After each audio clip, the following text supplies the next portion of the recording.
When the traveller, followed by the soldier and the condemned man, reached the first few buildings of the colony, the soldier pointed to one of them and said, "This is the tea-house." On the ground floor of one building was a low-ceilinged, rather cave-like space, with walls and ceiling blackened by smoke. Along the street side it was entirely open, even though there was little to distinguish the tea-house from the colony's other buildings, which, with the exception of the commandant's palatial dwellings, were all very run down. It still evoked a sense of history in the traveller, and he sensed the might of earlier times. He walked up to it, followed by his companions, threaded his way between the unoccupied tables, and breathed in the cool, rather fusty air that came from its interior. "The old man is buried here," said the soldier. "The priest refused to allow him a place in the cemetery. For a time people were undecided where they should bury him, and in the end they buried him here.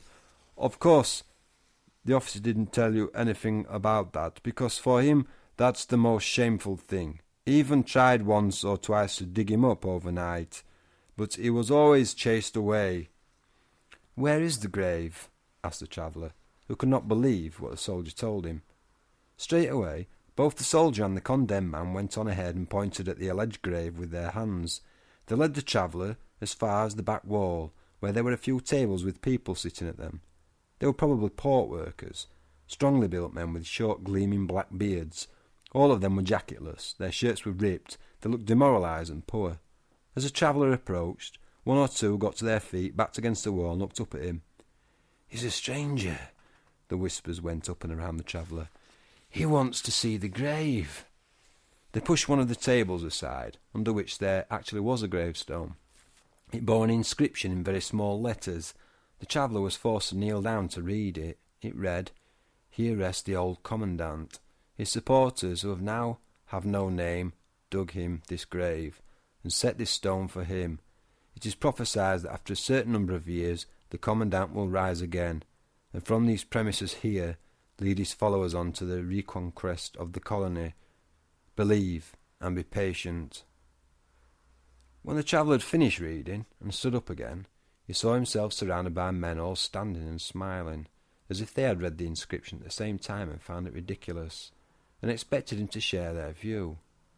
The traveller feigned unawareness, distributed a few coins among them, waited while the tables were pushed back over the gravestone, left the tea-house, and walked down to the port.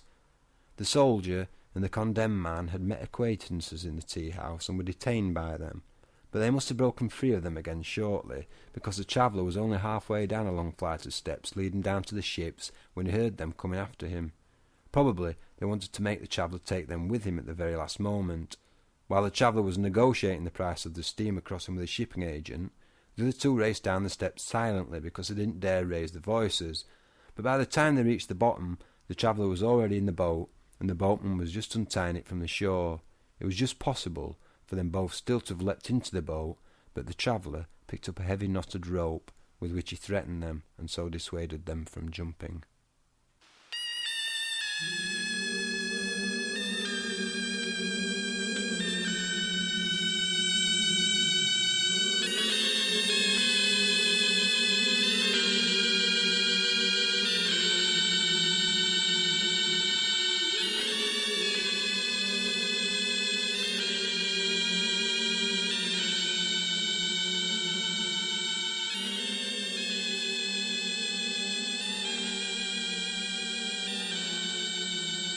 Experimental sounds and narration by Simon James Pearson. In the Penal Colony, written by Franz Kafka.